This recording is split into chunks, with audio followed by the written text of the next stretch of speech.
জাকারিয়া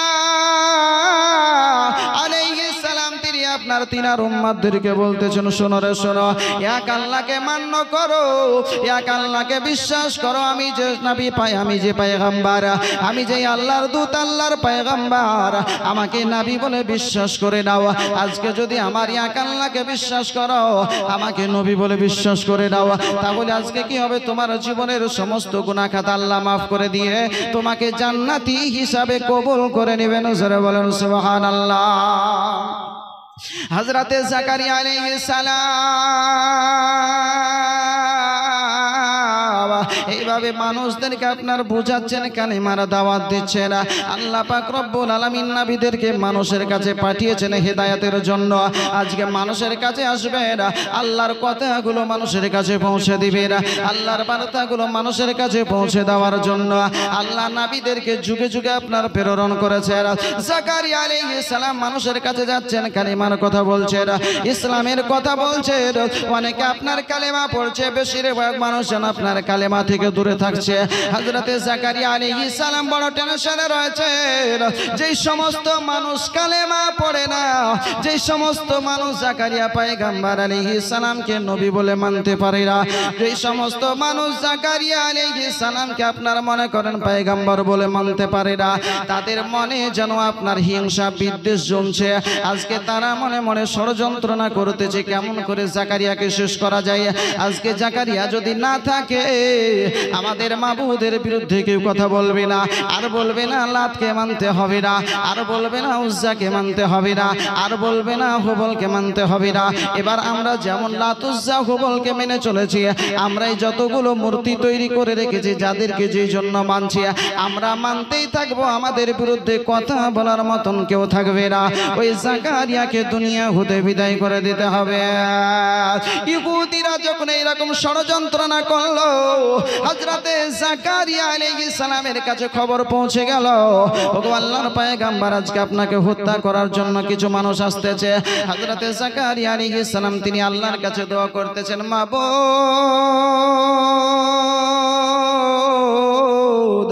আজকে তুমি যদি আমার সঙ্গী হয়ে থাকো, তুমি যদি আমার সাথী হয়ে থাকো, আজকে কোনো মানুষ আমার কিছুই করতে পারবে না। জোরে বলেন না সুবহানাল্লাহ।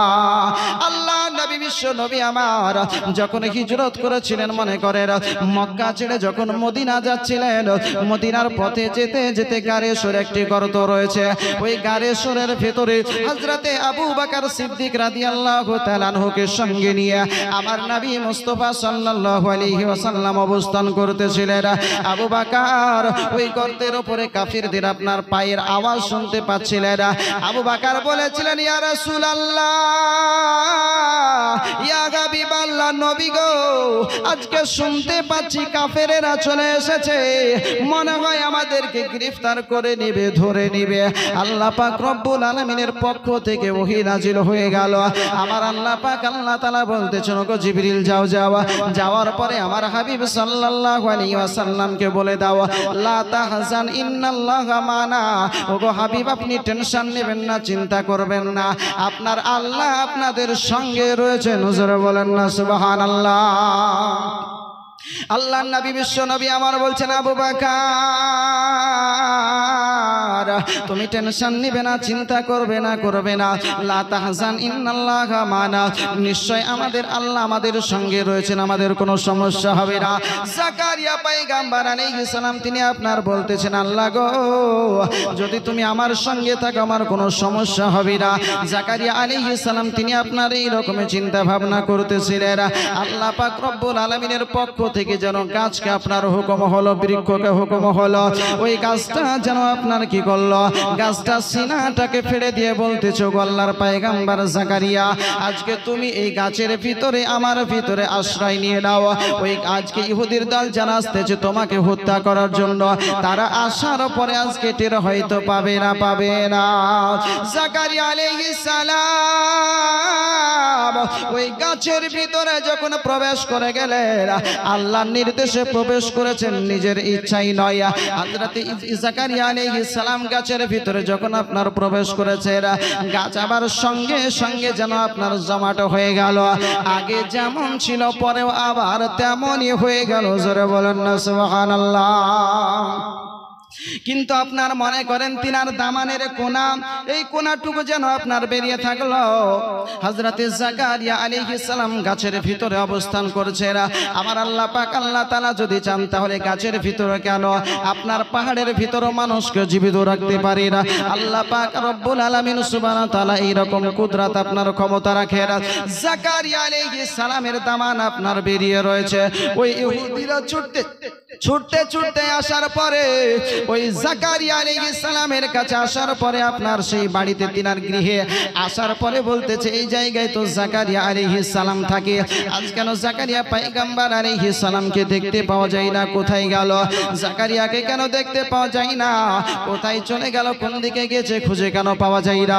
হযরতে জাকারিয়া আলাইহিস সালামকে খোঁজার জন্য চতুর্দিকে খোঁজাখুঁজি করতেছে। এমন সময় ওই আজাজিল শয়তান আপনার দরবেশের রূপ ধারণ করে আজকে তাদের কাছে আসার পরে হাজির হয়ে গেছে। দরবেশের সুফি সাপা পোশাকে আজকে আসার পরে বলতেছে, বলো রে বল, আজ কি খোঁজ করতেছে বলো। বলতেছে, বলে তুমি কি উত্তর দিবে বলো? আমরা যাকে খোঁজ করতেছি তাকে তো আমরা পাচ্ছি না বলো। আজাজিল শয়তান বলতেছে, আমি তোমাদের মধ্যেকার একজন ব্যক্তি, একবার বলো তোমরা কি খোঁজ করতেছো? জাকারিয়া পয়গম্বরকে কি তোমরা খোঁজ করতেছো নাকি? একবার বলো। ওই সমস্ত মানুষ বলেছিল, হ্যাঁ হ্যাঁ হ্যাঁ, আমরা জাকারিয়া আলাইহিস সালামেরই তালাশ করতেছি, খোঁজ করতেছি। ওই জাকারিয়াকে কোথায় পাওয়া যাবে একবার বলো। বলতেছে, শোনো গো, জাকারিয়া অন্য কোথাও যায় নাই, ওই জাকারিয়া আলাইহিস সালাম এই গাছের ভিতরে প্রবেশ করে গেছে।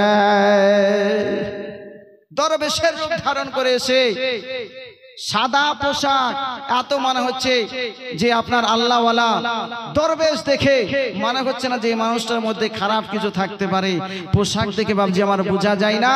অনেক মানুষ দেখবেন আপনার এরকম বড় লম্বা পাঞ্জাবি আর বড় জুব্বা গায়ে দিয়ে হাতে তাসবিহ সুবহানাল্লাহ সুবহানাল্লাহ করছে আর গ্রামে ঘোরাঘুরি করছে। পোশাক দেখে ভুলবেন না। শুধু তাই যদি হতো যে বড় পাঞ্জাবিতে যদি আল্লাহওয়ালা হয়ে যেত, তাহলে মনে করেন নরেন্দ্র মোদীর মতন আল্লাহওয়ালার কেউ হতো না, যেহেতু পাঞ্জাবি তবুও পরে নাকি। যদি দাড়ি রেখে আল্লাহওয়ালা হতো তাহলে মনমোহন সিং বলেন, নরেন্দ্র মোদী বলেন, রবীন্দ্রনাথ ঠাকুর বলেন, এরাও কিন্তু আল্লাহওয়ালা হয়ে যেত। দাড়িতে শুধু আল্লাহওয়ালা হওয়া যায় না। বিরাদারানে মিল্লাত ইসলামিয়া, পোশাক তো লাগবে, তার সঙ্গে সঙ্গে অন্তরটাকে ভালো হতে হবে, দিল ভালো হতে হবে। যার দিল ভালো হয়ে গেছে, আল্লাহ পাক রব্বুল আলামিন তার দিলে স্থান, তার দিলে আল্লাহর স্থান হয়ে গেছে। জোরে বলেন সুবহানাল্লাহ। নবী আমার বলেছেন, কুলুবুল মুমিনিনা আরশুল্লাহ, মুমিনদের দিল হলো আল্লাহর আরশ। এ বান্দা, যদি তোমার দিল পবিত্র না হয়, তুমি শুধু সাজদা ঠুকে কি করবে, তাসবিহ জপে কি করবে, বড় জুব্বা গায়ে দিয়ে কি করবে, যদি তোমার দিলটাকে পবিত্র করতে না পারো। হুজুর ওরাহারি রাহমাতুল্লাহ আলাইহি তিনি বলেন, মানুষ যেদিন ওগো মানুষ হবে,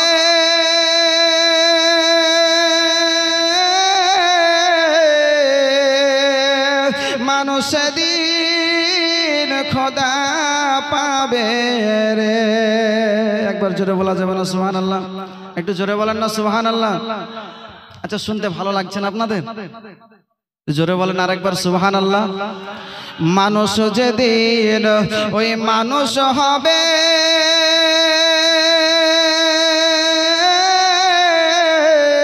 মানুষ সেদিন খোদা পাবে রে। নইলে পশু হয়ে মারা যাবে, নইলে পশু হয়ে মারা যাবে, ইহা কোরআনে পাওয়া যায়।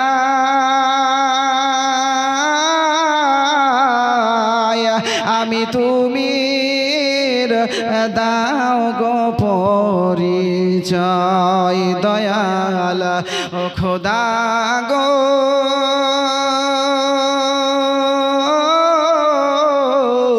আমি তুমি দাও গো পরিচয়। আল্লাহুম্মা সাল্লি আলা মাওলানা মুহাম্মদ ওয়া আলা আলি সাইয়্যিদিনা মাওলানা মুহাম্মদ সাল্লি আলা মুহাম্মাদিন मुहम्मद हरदम ज़बान से निकालो पाक नामे मुहम्मद हरदम ज़बान से निकालो शफियाना। तो বলতেছিলাম বিরাদার, শুধু পোশাকে আল্লাহওয়ালা হওয়া যায় না, আল্লাহওয়ালা হতে হয়, সাজিলে হবে না, আল্লাহওয়ালা হতে হবে। আল্লাহকে ডাকতে হবে ডাকার মতো। যদি ডাকার মতন ডাকি অবশ্যই আপনি আমি আল্লাহওয়ালা হব। একটি গল্প মনে পড়ে গেল, শুনে দিই, গল্পে জ্ঞান আছে। মনে করেন একটা মানুষ, আল্লাহওয়ালা মানুষ, প্রকৃত আল্লাহওয়ালা, এই রাস্তা দিয়ে চলে যাচ্ছে, রাজসিংহাসনে রাজা বসে আছে। তো রাজা বলছে, সম্মুখে দেখতে পাচ্ছে দরবেশ চলে যাচ্ছে। তো রাজা বলছে, এই প্রজাদেরকে যাও, যাওয়ার পরে হুজুরকে বলছে যাও, যাওয়ার পরে এই দরবেশটাকে ধরে নিয়ে আসে। তো দরবেশকে নিয়ে আসা হয়েছে। যখন দরবেশকে হাজির করা হয়েছে, আমি আপনার মতন আল্লাহওয়ালা হতে চাই। কে বলছে? রাজা বলছে। বাদশাহ বলছে, হুজুর আমি আপনার মতন আল্লাহওয়ালা হতে চাই। তো যদি আপনার মতন আল্লাহওয়ালা হই তাহলে কি করতে হবে? বাদশাহ যখন আল্লাহওয়ালা হতে চেয়েছে, দরবেশ বলছে বেশি কিছু করতে হবে না, 40 দিন পর্যন্ত মরণকে স্মরণ করতে হবে। কি করতে হবে? মরণকে স্মরণ করতে হবে। 40 দিন মরণকে স্মরণ করতে হবে। 40 দিন যদি তুমি মরণকে স্মরণ করো তাহলে আমার মতন আল্লাহওয়ালা হয়ে যাবে। বলে তাই? কোনো ব্যাপারই নাই। বলে কতবার করে করতে হবে? বলে মিনিমাম ধরো 100 বার করে আল্লাহকে স্মরণ করতে হবে 40 দিন। ঠিক আছে, কোনো ব্যাপার নাই। তাহলে 100 বার করে যদি মরণকে স্মরণ করতে হয় তাহলে হাতে গুনলে তো ভুল হতে পারে। তো এক কাজ করা যাক, একটা তাসবিহ কিনে নিয়ে আসা হোক। তাসবিহ বুঝছেন না? মসজিদে তাসবিহ রাখা নাই, দানা গোটা গোটা দানা, 100টা দানা থাকে। বলে তাসবিহ কিনে নিয়ে আসা হোক। আর এইরকম তাসবিহ গুনছে, মরণকে স্মরণ করো, মরণকে স্মরণ করো, মরণকে স্মরণ করো। 100 জায়গাতে 200 বার করে বলছে মরণকে স্মরণ করো। তাসবিহ গুনছে এইভাবে। একদিন পার হলো, 2 দিন, 10 দিন, 20 দিন, 30 দিন, কোনো পরিবর্তন নাই, একই রকমই আছে, কোনো পরিবর্তন হয়নি। যেমন আগে ছিল এখনো তেমনই আছে। যে কি ব্যাপার? 40 দিন বলেছে, 4 ভাগের মধ্যে 3 ভাগ শেষ করে দিলাম, আর 1 ভাগ মাত্র বাকি আছে, কিন্তু এখন পর্যন্ত আমার পরিবর্তন কিছু হচ্ছে না কেন? আগে যেমন ছিলাম ওই রকমই তো আমার আছে, পরিবর্তন তো কিছু দেখা যায় না। যদি মানুষ চোর থেকে যদি ভালো মানুষ হয় তাহলে তো আর বিবেক বাধা দেবে, যায় চুরি করছিলি আর চুরি করিস না, নিতে যাবো আর বিবেক বাধা দিচ্ছে। তো এইরকম একটা কিছু বুঝতে পারবে তো। তো মনে করেন কিছুই বুঝতে পারছেন, আগে যেমন বদমাইশ ছিল এখন ওই রকম বদমাইশি খেয়াল আছেই, বেরো হচ্ছে না। তো বলছে যাক 40 দিন বলেছে, 40 দিন পার হোক। 1-2 করতে করতে যখন 40 দিন হয়ে গেছে, কোনো পরিবর্তন নাই, একই রকমই যেমন আগে ছিল ওই রকমই আছে। তখন বাদশাহ বলছে যে কি তার মানে দরবেশ ভণ্ড আছে। ভণ্ড যদি না হয় তাহলে এইরকম ভাবে আমার কেন পরিবর্তন হবে না? নিশ্চয় তার মানে দরবেশ ভণ্ড। তো উজির যারা আছে, প্রজা যারা আছে, যারা মন্ত্রী যারা আছে, তাদেরকে বলছে যাও, যেখানে দরবেশকে পাবে সেখান থেকে দরবেশকে উঠিয়ে নিয়ে এসো, আর আসার পর আগে এমন সাইজ করব যে আগামীতে এইরকম ভণ্ডামি করা ভুলে যাবে। তো চতুর্দিকে মানুষ ছড়িয়ে পড়েছে, যেখানে পাবে দরবেশকে ধরে নিয়ে আসতে হবে। বাদশার সঙ্গে, রাজার সঙ্গে গাদ্দারি করেছে। যাওয়ার পরে জঙ্গলের ভিতরে কিছু মানুষ যাওয়ার পরে দেখছে তো সত্যি ওই বাদশাহ, আপনার ওই দরবেশ জঙ্গলের ভিতরে বসে বসে জিকির করছে আল্লাহ আল্লাহ আল্লাহ। জোরে বলেন সুবহানাল্লাহ। আল্লাহর ধ্যানে মাশগুল, আল্লাহর জিকির আজকার নিয়ে পাগল। তো অরিজিনাল দরবেশ, তো ভণ্ড দরবেশ নয়, অরিজিনাল আল্লাহওয়ালা। বসে বসে আল্লাহর নাম জপছে। এই মানুষগুলো যাওয়ার পরে রাজার কথায় বাদশার কথায় আপনার ওই আল্লাহওয়ালা দরবেশকে আঘাত করতে আরম্ভ করেছে। যে কি ব্যাপার, আমাকে আঘাত করছো কেন? বলে কেন বুঝতে পারছো না যে রাজার সঙ্গে বাদশার সঙ্গে তুমি গাদ্দারি করেছো, ভণ্ডামি করেছো। ভণ্ডামিতে একটা সীমা থাকে, কিন্তু এত বড় তুমি ভণ্ডামি করেছো যে বাদশার কাজ পর্যন্ত পৌঁছে গেছে। আজ তোমার রেহাই নাই, তোমার ফাঁসি হবে, চলো। বলো তাই, ঠিক আছে চলো, কোনো অসুবিধা নাই। তো ধাক্কা দিতে দিতে তাকে রাজ দরবারে নিয়ে আসা হচ্ছে। যখন রাজ দরবারে হাজির হয়েছে, বলছে অন্য মানুষের সঙ্গে ভণ্ডামি করেছো, কিছুই বোঝা যায়নি, বুঝতে পারিনি, সাজা তোমাকে দেওয়া হয়নি।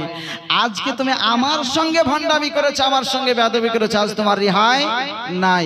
আগামীকাল সকালবেলাতেই আমার সঙ্গে ভণ্ডামি করার জন্য তোমার ফাঁসি হবে। কটার সময়? 9টার সময় ফাঁসি হবে। কটার সময়? 9টার সময় আগামীকাল তোমার ফাঁসি হবে। এই মানুষটা দরবেশ সাহেব বলছেন, আচ্ছা ঠিক আছে, আমার তো ফাঁসি হবে, মেনে নিলাম, কোনো আপত্তি নেই, কিন্তু যখন ফাঁসি হবে তা আমার একটা শেষ ইচ্ছা আমার পূরণ করতে দিতে হবে। বলে কি? বলে এখন থেকে নিয়ে ওই 9টার আগা পর্যন্ত 8টা 49 মিনিট পর্যন্ত 59 মিনিট পর্যন্ত আমাকে এই রাজত্বর রাজা, রাজ্যের রাজা হিসাবে রাখতে হবে, রাজত্ব আমাকে চালাতে দিতে হবে, রাজা হিসাবে আমি থাকবো, একদিন আপনাকে প্রজা হয়ে যেতে হবে। আরে বাবারে, এতদিন পর্যন্ত যা করলো তো আমার সঙ্গে বেয়াদবি করেছিল, এবার তো আমার গোটা দেশটাকে শেষ করে দিবে। কিন্তু দেখছে যদি না দিই তাহলে বলবে যে রাজা কাঞ্জুস, রাজা বখিল, ফাঁসি দেবে কিন্তু তার মনের আশা মিটাবে না, বদনাম ছড়াবে। তো বলছে আচ্ছা ঠিক আছে, তুমি যখন বলছো তাহলে কালকে 9টা পর্যন্ত তুমি রাজত্ব চালাও, তুমি রাজা হিসাবে থাকো, অসুবিধা কিছু নাই, আমি প্রজা হয়ে গেলাম। এই খবর মুহূর্তের মধ্যে আপনার গোটা দেশে তার ছড়িয়ে গেল, গোটা দেশে ছড়িয়ে গেল। যখন গোটা দেশে ছড়িয়ে গেছে, অনেক মানুষ জমায়েত হয়েছে যে বাদশা নাই, একদিনের লেগে আপনার সাধারণ মানুষ হয়েছে, পাবলিক হয়েছে, তো সমস্ত মানুষ ছুটে আসছে। মানুষ যখন ভিড় বেঁধেছে, ওই ভিড়ের মধ্যে একটা বাদামওয়ালা বাদাম বিক্রি করে বলেছে, বাদাম লাও, বাদাম লাও। বাদামওয়ালাদের কাজকে একটু ভিড় জমলে পরে বাদাম বিক্রি করবে। তো যখন এই আপনার ঘাড়ে করে বাদাম বেচে বেড়েছে, এই যে আপনার নতুন রাজা, নতুন বাদশাহ দরবেশ, ই আপনার উজিরকে বলছে যাও। যাওয়ার পরে ওই যে বাদামওয়ালা না বাদাম বিক্রি করছে, ওই বাদামওয়ালাকে ধরে নিয়ে আসে। ধরে নিয়ে আসা হলে বলে, এই এতগুলো মানুষ আছে, কেউ বাদাম বিক্রি করছে না, তুমি বাদাম বিক্রি করে মানুষকে বিরক্ত করছো। এই মানুষকে বিরক্ত করার জন্য আগামীকাল সকাল 8টার সময় তোমার ফাঁসি হবে। বুঝতে পারছেন কথা? দরবেশ এবার ওই ব্যক্তিকে বলতেছে আগামীকাল সকাল 8টায় তোমার ফাঁসি হবে। বলে কেন? বলে তুমি এতগুলো মানুষকে বিরক্ত করছো বাদাম লাও করে, এই জন্য। বলছে হুজুর ছেড়ে দেন, আমি আর বাদাম বিক্রি করবো না, কান ধরছি, আর জীবনে বাদাম বিক্রি করবো না। বাড়িতে আমার বৃদ্ধা মা আছে, আমার স্ত্রী আছে, ছেলে আছে, মেয়ে আছে, আমি একাই কর্ম করে তাদেরকে খাবার দিই, খাদ্য দিই, আমি তাদের জীবিকা নির্বাহ করি। হুজুর আপনি আমাকে ছেড়ে দিন, আর আমি বাদাম বিক্রি করবো না। বলে না, তোমাকে ছাড়া হবে না, আগামীকাল সকাল 8টার সময় তোমার ফাঁসি হবেই হবে, অনিবার্য। যাও বন্দি করে দাও, এমন একটা ঘরে বন্দি করো যে ঘরে কেউ থাকবে না, কোনো স্বামী নাই, ওই একাই থাকবে, একাই একটা ঘরে তাকে বন্ধ করে দাও। আর এই বর্তমান সময়ে আমার এই দেশে সবচাইতে রূপসী সুন্দরী মেয়েকে আছে, তাকেও নিয়ে এসো, নিয়ে আসার পরে এই আমার কাছে আগে হাজির করো, তারপরে এর কাছে নিয়ে যাবে। যে সবচাইতে রূপসী সুন্দরী মেয়ে তাকে হাজির করা হলো, একে একটি ঘরে সিঙ্গেল কামরায় তাকে রেখে দেওয়া হলো। এই মেয়েটাকে বলতেছে শোনো, আগামীকাল সকাল 8টা পর্যন্ত তোমার সময়, এর আগে যদি কিছু এই ছেলেটার সঙ্গে অন্যায় কিছু কাজ করতে পারো, তোমাকে 1000 স্বর্ণ মুদ্রা তোমাকে পুরস্কার দেওয়া হবে। মেয়েটা বলছে আমার কোনো ব্যাপারই না, এরকম কত ছেলে কত যুবক আমার কাছে আসে, আমি ল্যাং মেরা চলে যাই, তাদেরকে পাত্তাই দিনে তো কোনো ব্যাপারই না, অনেক সময় পেলাম। আচ্ছা ঠিক আছে, একেও ভরে দেওয়া হয়েছে ঘরে। উজিরকে বলছে একটা ফুটো করে ওখান থেকে তুমি সারা রাত দেখো, এখন থেকে এসে সকাল 8টা পর্যন্ত যে কি করে ওই বাদামওয়ালা। এই বাদামওয়ালা মুসাল্লা বিছিয়ে দিয়ে ওযু করে অঝোর নয়নে ক্রন্দন করছে, আল্লাহ জীবনে কোনোদিন ভালো কাজ করতে পারিনি, জীবনে কোনোদিন আল্লাহ সেভাবে তোমার ইবাদত বান্দাই করতে পারিনি, দুনিয়া দুনিয়া দুনিয়া দুনিয়া করতে করতে জীবনটাকে অতিবাহিত করে দিলাম, শেষ করে দিলাম, আল্লাহ তোমাকে ডাকতে পারিনি। আগামীকাল সকাল 8টায় ফাঁসি হবে, আমি ইন্তেকাল করব, আল্লাহ তোমার হুজুরে কেমন করে হাজির হব। ক্রন্দন করছে, আল্লাহ আমার জীবনের পাপগুলোকে মাফ করে দাও, অন্যায়গুলোকে ক্ষমা করে দাও। এই মেয়েটা আপনার চেষ্টা করছে, যদি কিছু করতে পারে তো 1000 স্বর্ণ মুদ্রা পাওয়া যাবে, কিন্তু এই মেয়েটার দিকে ওই বাদামওয়ালা চোখ তুলে আপনার তাকাচ্ছে না। কেউ যদি এরকম হয় যে সকালবেলা আপনার ফাঁসি, তো আপনার কিছু চাইবে মন খারাপ কাজ করতে, যে আমি সকালবেলায় মৃত্যুবরণ করব, দুনিয়া ছেড়ে চলে যাব, আল্লাহ পাক রব্বুল আলামিনের দরবারে কেমন করে হাজির হব, অজর নয়নে কন্দন করছে। যখন সময় শেষ, সকাল হয়ে গেছে, তখন বলছে যাও মেয়েটাকে বের করে নিয়ে এসো। বলে কিছু করতে পেরেছো? বলে না, কিছুই করা যায় না। ওই বাদামওয়ালাকে ডাকছে, তো ডাকার পরে যদি আল্লাহওয়ালা যদি হয়ে থাকে তো আল্লাহওয়ালাদের দৃষ্টিতে আল্লাহওয়ালাকে চেনা যায়। একজন আলিম যদি হয় তো আলিমকে চিনতে পারবে, মাস্টার যদি হয় তো আর একটা মাস্টারের মধ্যে কতটা ইলম আছে, কতটা শিক্ষা আছে, মাস্টার না হলে মাস্টারের খবর বলতে পারবে না। তো এই আল্লাহওয়ালা ব্যক্তি যেমনই বাদামওয়ালাকে দেখেছে, কাল পর্যন্ত ওই বাদামওয়ালা ছিল, আজ একটা রাত্রিতে এমন ভাবে আল্লাহকে স্মরণ করেছে, এমন ভাবে মরণকে স্মরণ করেছে, একটা রাত্রিতে মরণকে স্মরণ করার কারণে, একটি রাত্রিতে আপনার আল্লাহকে ডাকার কারণে ও বাদামওয়ালা নাই, আজ আল্লাহওয়ালা হয়ে গেছে। জোরে বলেন সুবহানাল্লাহ। বলতেছে, বলে বা হে বাদশাহ, তোমাকে 40 দিন সময় দিয়েছিলাম মৃত্যুকে স্মরণ করবে, যে মরণকে স্মরণ করলে আল্লাহওয়ালা হয়ে যাবে। তুমি 40 দিন পর্যন্ত মরণকে স্মরণ করে আল্লাহওয়ালা হতে পারো নাই। আজ এই মানুষটা দেখো একটি মাত্র রাত্রে আল্লাহকে স্মরণ করেছে, কেমন ভাবে আল্লাহকে স্মরণ করেছে, কেমন ভাবে মরণকে স্মরণ করেছে, যে আজ সে আল্লাহওয়ালা হয়ে গেছে। জোরে বলেন সুবহানাল্লাহ। তো আমাদের অবস্থা মনে করে নিয়ে আয়, আমরা ইবাদত বান্দেগি করি বটে, আমরা আল্লাহকে ডাকি বটে, কিন্তু আল্লাহকে ডাকার মতন ডাকতে পারি না।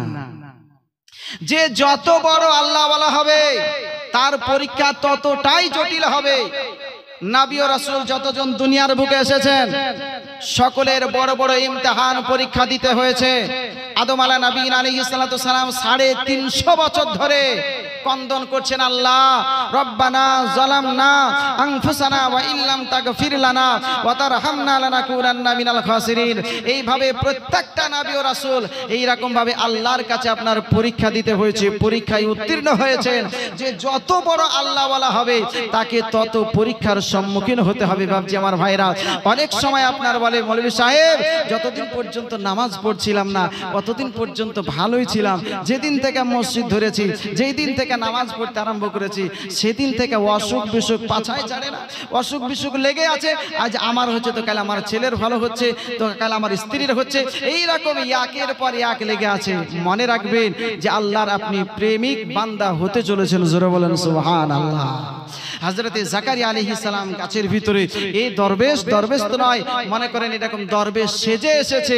দরবেশ এ আপনার বেশ, আপনার দরবেশের সাজে দরবেশ হয়ে শয়তান আজাজিল আসার পরে বলতেছে, বলো শোনো, আজকে তোমরা যাকে খোঁজ করতেছো এ অন্য কোথাও নাই, গাছের ভিতরেই আছে। তখন তার ওই সমস্ত লোক যারা ধাওয়া করে এসেছিল হযরতে জাকারিয়া আলাইহিস সালামকে জীবন থেকে হত্যা করে দেওয়ার জন্য, শেষ করে দেওয়ার জন্য, তারা আপনার বলতেছে কি জানেন, বলে তোমার মতন পাগল আছে কেউ যে গাছের ভিতরে কোনো মানুষ আশ্রয় পায়, গাছের ভিতরে কোনো মানুষ থাকতে পারে? বলে হ্যাঁ অবশ্যই গাছের ভিতরে আছে, দেখো তার প্রমাণ, এই যে তার দামানের কোনাটা বেরিয়ে রয়েছে, এই গাছের ভিতরে হযরতে জাকারিয়া আলাইহিস সালাম রয়েছেন।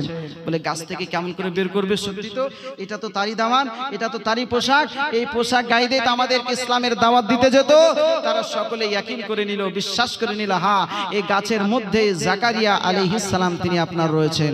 বের করবে কেমন করে? গাছ কাটা ছাড়া তো কোনো গতি নাই, গাছ কাটতে হবে। গাছ কাটার পরে হযরতে জাকারিয়া আলাইহিস সালামকে আপনার বের করতে হবে। আসুন বাবজি আমার ভাইরা, করত নিয়ে আসা হলো, গাছের ওপর দিয়ে যেন আপনার করত চালাতে আরম্ভ করলো। হযরতে জাকারিয়া আলাইহিস সালাম গাছের ভিতরে আপনার অবস্থান করতেছেন। গাছের ভিতরে আমার আল্লাহ পাক আল্লাহ তাআলাকে স্মরণ করতেছেন, মাবুদ গো আজকে আমি তাদের অন্যায় কিছু করি নাই, তাদেরকে গালিগালাজ করি নাই, আমি তাদেরকে জাহান্নামের আগুন থেকে বাঁচানোর কথা বলেছিলাম। আমি তাদেরকে বলেছিলাম এক আল্লাহকে বিশ্বাস করতে হবে, কালেমা পড়তে হবে, ইসলামটাকে গ্রহণ করতে হবে। আল্লাহ পাক রব্বুল আলামিন কালামুল্লাহ শরীফের মধ্যে আপনার বলেছেন, ইয়া আইয়ুহাল্লাযীনা আমানু কু আনফুসাকুম ওয়া আহলিকুম নার। হে ঈমানদার বান্দা বান্দি শোনো রে, তোমরা নিজে জাহান্নামের আগুন থেকে বাঁচো আর তোমার আত্মীয় স্বজনকেও জাহান্নামের আগুন থেকে বাঁচাও। জাকারিয়া আলাইহিস সালাম আল্লাহ পাক রব্বুল আলামিনকে বলতেছেন, আল্লাহ আমি কোনো অপরাধ করি নাই, কাউকে গালি দেই নাই, আজকে আমাকে এরকম ভাবে শাস্তি দিচ্ছে, আমাকে আজকে প্রশ্নের সম্মুখীন হতে হয়েছে। আমার আল্লাহ পাক আল্লাহ তাআলা বলতেছেন, গো জাকারিয়া শোনো শোনো, আজকে তুমি পরীক্ষা দাও, পরীক্ষা দাও, আজ পরীক্ষায় উত্তীর্ণ হবে, আমি আল্লাহ তোমার মান সম্মানকে আরো বৃদ্ধি করে দেব। জোরে বলেন না সুবহানাল্লাহ। জাকারিয়া আলাইহিস সালাম গাছের ভিতরে অবস্থান করতেছেন।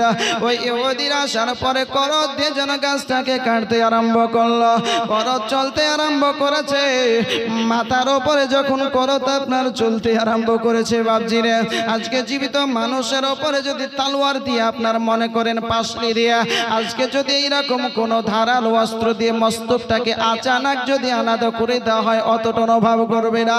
জীবিত মানুষকে আস্তে আস্তে আস্তে আস্তে যখন কাটবে কতটা কষ্ট অনুভব করবে।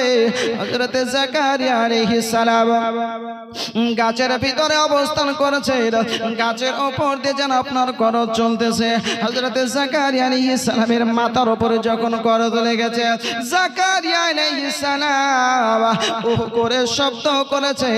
আমার আল্লাহ পাক আল্লাহ তাআলা বলতেছেন, ওগো জাকারিয়া, ওগো আমার দোস্ত, ওগো আমার পয়গম্বর, শোনো শোনো, আজকে তুমি ওহ করে কষ্ট অনুভব করছো, আমি আল্লাহ তোমার কষ্টটাকে সহ্য করতে পারি নাই। জোরে বলেন না সুবহানাল্লাহ। ওগো আমার পয়গম্বর জাকারিয়া শোনো গো, এবার যদি দ্বিতীয়বার তুমি ও করে শব্দ করো, এই গোটা পৃথিবী থাকবে না, পৃথিবী আজকে শৈলয় হয়ে যাবে, এই পৃথিবী ধ্বংস হয়ে যাবে, পৃথিবী উলটপালট হয়ে যাবে। এই পাহাড় দিয়ে পৃথিবীর বুকে যত মানুষ রয়েছে, মানব কুল রয়েছে, সমস্ত মানব জাতিকে আমি আল্লাহ ধ্বংস করে দেব। হযরতে জাকারিয়া আলাইহিস সালাম কত বড় দয়ালু ছিলেন, মেহেরবান ছিলেন, লক্ষ্য করো না। আমার আল্লাহ পাক বলতেছেন, বলে জাকারিয়া শোনো রে, আজকে তোমার মহব্বতে সমস্ত মানুষকে আমি আল্লাহ শেষ করে দেব। আর ওই বক্তা বলতেছে, বলে নবী গো, যদি এবার দ্বিতীয়বার আপনি ও শব্দ ব্যবহার করেন, আপনার নবুয়তি খাতা থেকে নামটাকে কেটে দেওয়া হবে, একদম বানাওয়াটি কথা গোটা বাজারে আপনার চলতেছে। বেরাদার, বেদায়া ওয়ান নেহায়া কিতাবের মধ্যে আপনার বর্ণিত হয়েছে, হযরতে জাকারিয়া আলাইহিস সালাম তিনি আপনার বলেছিলেন, আল্লাহর আমি ও শব্দ করব না, কারণ যতগুলো মানুষ রয়েছে সমস্ত মানুষই বেদিন নয়, সমস্ত মানুষই আজকে অমুসলিম নয়, অনেক মুসলমান কালেমা পড়নেওয়ালা মুসলমান রয়েছে। আমার উম্মতের মধ্যে অনেক এইরকম রয়েছে যা তোমাকে বিশ্বাস করেছে, আজকে আমার কারণে সবাই ধ্বংস হবে, ওটা আমি আজকে জাকারিয়া কখনোই সেটা সহ্য করতে পারবো না। জোরে বলেন না সুবহানাল্লাহ। আপনার আমার নবী, বিশ্ব নবী, মহানবী সাল্লাল্লাহু আলাইহি ওয়াসাল্লাম রাহমাতুল লিল আলামিন নবী আমার, যখন মনে করেন ইসলামের তিনিও দাওয়াত দিচ্ছিলেন, মানুষকে কালেমার দাওয়াত দিচ্ছিলেন, মক্কাবাসী মক্কার মানুষ যখন আমার নূর নবী সাল্লাল্লাহু আলাইহি ওয়াসাল্লামের উপর অত্যাচার করেছিল, আমার নূর নবী সাল্লাল্লাহু আলাইহি ওয়াসাল্লাম দেখলেন মক্কার মানুষ কালেমা পড়ছে না। নবী আমার মনে মনে ভাবতেছেন, আমি ছোট্টবেলায় লালিত পালিত হয়েছে, 4 বছর তায়েফে থেকেছি, আমার দুধ ভাই রয়েছে, অনেকেই তায়েফে রয়েছে, আমার অনেক পরিচিত মানুষ তায়েফ নগরে রয়েছে, আমি যদি তাদের কাছে যাওয়ার পরে কালেমার দাওয়াত দিই, ইসলামের দাওয়াত দিই, অবশ্যই তারা কালেমা পড়বে, মুসলমান হবে, ঈমান আনবে, জাহান্নামের পথ থেকে জান্নাতের পথে চলে আসবে। জোরে বলেন না সুবহানাল্লাহ। আল্লাহ নবী, বিশ্ব নবী, মহানবী সাল্লাল্লাহু আলাইহি ওয়াসাল্লাম তিনি আপনার তাদেরকে কালিমার দাওয়াত দেওয়ার জন্য মক্কা নগর থেকে রওনা হলেন। ওই তায়েফের দিকে যখন চলতে আরম্ভ করেছেন, আল্লাহর নবী বিশ্ব নবী সাল্লাল্লাহু আলাইহি ওয়াসাল্লাম যাওয়ার পরে ওই তায়েফ দেশের মধ্যে সবচাইতে যিনি ধনী মানুষ, যার কথায় গোটা গ্রামের মানুষ আপনার তায়েফের মানুষ জানে, আল্লাহর নবী সাল্লাল্লাহু আলাইহি ওয়াসাল্লাম তার কাছে যাওয়ার পরে বলতেছেন, শোনো গো, একবার কালেমা পড়ো, মুসলমান হয়ে যাও, এক আল্লাহকে বিশ্বাস করো। যদি তুমি এক আল্লাহকে বিশ্বাস করে নাও, আল্লাহ তোমার জীবনের সমস্ত পাপগুলোকে মাফ করে দিয়ে তোমাকে জান্নাতি হিসাবে কবুল করে নিবে। জোরে বলুন না সুবহানাল্লাহ। আল্লাহ নবী বিশ্ব নবী মহানবী সাল্লাল্লাহু আলাইহি ওয়াসাল্লাম যখন ইসলামের দাওয়াত দিলেন, কালেমার দাওয়াত দিলেন, ওই মানুষটা কালেমা পড়া বন্ধ করে দিয়ে কালেমা না পড়ে উল্টো দিকে রাসূল করিম সাল্লাল্লাহু আলাইহি ওয়াসাল্লামকে কষ্ট দেওয়ার জন্য ষড়যন্ত্র না করল। আজকে তাদেরকে বলতেছে, ওই গ্রামের যুবক জওয়ান ছেলে যে সমস্ত দুষ্ট ছেলেদেরকে লেলিয়ে দিয়ে বলতেছে, শোনো গো, ওই নবী মুস্তাফা সাল্লাল্লাহু আলাইহি ওয়াসাল্লামকে ধাক্কা দিতে দিতে আজকে পাগলের মতন আজকে কি করো, তাকে দেশ থেকে বের করে দেওয়া। আমাদের লাতুজ্জা গোপনের বিরুদ্ধে কথা বলেছে, আমাদেরকে বলেছে ইসলামটাকে গ্রহণ করতে হবে। আল্লাহর নবী বিশ্ব নবী সাল্লাল্লাহু আলাইহি ওয়াসাল্লাম আজ পাগল নয়, পাগল নয়। কোরআন বলেছে, মা সাহিবুকুম বিমাজনুন। আজকে যাদেরকে তুমি মাজনুন বলতেছো, ও নবী মাজনুন নয়, পাগল নয়, পাগল নয়। আল্লাহর নবী সাল্লাল্লাহু আলাইহি ওয়াসাল্লামকে ধাক্কা দিতে দিতে যখন বের করে দেওয়া হয়, নবী মুস্তাফা সাল্লাল্লাহু আলাইহি ওয়াসাল্লামের উপর আপনার পাথরের আঘাত করতে থাকে। নবী মুস্তাফা সাল্লাল্লাহু আলাইহি ওয়াসাল্লামের গোটা শরীর রক্তে রক্তাক্ত হয়ে যায়, গোটা দেহ থেকে রক্ত ঝরতে ঝরতে পায়ের তলায় যেন আপনার চলে যায়। আল্লাহর নবী সাল্লাল্লাহু আলাইহি ওয়াসাল্লাম কষ্ট সহ্য করতে যখন না পারে না, জমিনের বুকে বসে যান। ওই সমস্ত দুষ্টু ছেলেরা নবী মুস্তাফা সাল্লাল্লাহু আলাইহি ওয়াসাল্লামকে তুলে দেয়। আল্লাহর নবী সাল্লাল্লাহু আলাইহি ওয়াসাল্লাম যেমন আপনার আগে বাড়তে থাকে, আবার পেছন দিক থেকে তারা যেন পাথর ছুড়তে থাকে, আবার আঘাত করতে থাকে, কষ্ট দিতে থাকে। আল্লাহর নবী সাল্লাল্লাহু আলাইহি ওয়াসাল্লাম তায়েফ থেকে যখন বেরিয়ে চলে আসলেন, হঠাৎ করে দেখছেন সম্মুখে সাইয়্যিদুল মালায়েকা জিবরাইল আলাইহিস সালামকে। জিবরাইল আলাইহিস সালাম বলতেছেন, ইয়া রাসূলুল্লাহ, নবী গো, আজকে তারা কালেমা পড়ে নাই, মুসলমান হয় নাই, অপরদিকে আপনাকে আঘাত করেছে, কষ্ট দিয়েছে গো নবী, আপনার শরীর থেকে রক্ত ঝরিয়েছে গো নবী। ও গো নবীজি, আমার সঙ্গে যে ফারিস্তাটাকে দেখতে পাচ্ছেন গো নবী, এই ফারিস্তাটা গুলো এই পাহাড়ের দায়িত্বে রয়েছে। আপনি যদি একবার অনুমতি দেন, এই ফারিস্তা আপনার আবু কুবাইস পাহাড় তোলার পরে তায়েফ দেশের উপরে চাপিয়ে দেবে। গোটা তায়েফের মানুষ নিস্তনাবুদ হয়ে যাবে, শেষ হয়ে যাবে। সঙ্গে সঙ্গে সমুদ্রের যে মালিক আপনার ফারিস্তা আসার পরে বলতেছে, ইয়া রাসূলুল্লাহ, ইয়া হাবিবাল্লাহ, নবী গো, আজকে আপনাকে কষ্ট দিয়েছে, আঘাত করেছে, আপনার কষ্ট সহ্য করতে পারি নাই গো নবী। আপনি একবার যদি বলেন, আপনার এই তায়েফটাকে গোটা সমুদ্রের পানি দিয়ে সাইলাব করে দেব। নবী আমার বলেছিলেন, শোনো গো, আল্লাহ আমাকে বদলা নেওয়ার জন্য দুনিয়ার বুকে পাঠাই নাই। আল্লাহ পাক রব্বুল আলামিন সুবহানাহু ওয়া তাআলা তিনি বলেছেন, আমার সাল্লাকা ইল্লা রাহমাতাল লিল আলামিন। ও গো হাবিব, আমি আপনাকে সারা জগতের জন্য রহমত করে দুনিয়ার বুকে প্রেরণ করেছে। জোরে বলেন না সুবহানাল্লাহ। আল্লাহ নবী বিশ্ব নবী সাল্লাল্লাহু আলাইহি ওয়াসাল্লাম তিনি বলতেছেন, শোনো, আজ তায়েফের মানুষ কালেমা পড়লো না, মুসলমান হলো না, আমাকে আঘাত করলো। এমন একদিন সময় আসবে, এই তায়েফের মানুষ তো মানুষ, এই তায়েফের জঙ্গলের পশু পক্ষী হরিণীরা তারাও আমার উপরে দরুদ পড়বে। জোরে বলুন না সুবহানাল্লাহ। আজ তায়েফের ওগো পথে আরে দরুদ পড়ে হরিণীতে। আজ তায়েফের পথে আরে দরুদ পড়ে হরিণীতে। শুনিতে পাই সকলেতে, দিল দিল যে চেতন রয়েছে যার দুরারবে মন যেতে চায় আমি টিকতে নারী ঘরে আর দুরারবে মন যেতে চায় আল্লাহুম্মা সাল্লি মাওলানা মুহাম্মদ ওয়া আলা আলি সাইয়্যিদিনা মাওলানা মুহাম্মদ সাল্লি আলা মুহাম্মাদিন मोहम्मद हरदम ज़बान से निकालो पाक नामे मोहम्मद हरदम ज़बान से निकालो शफीआना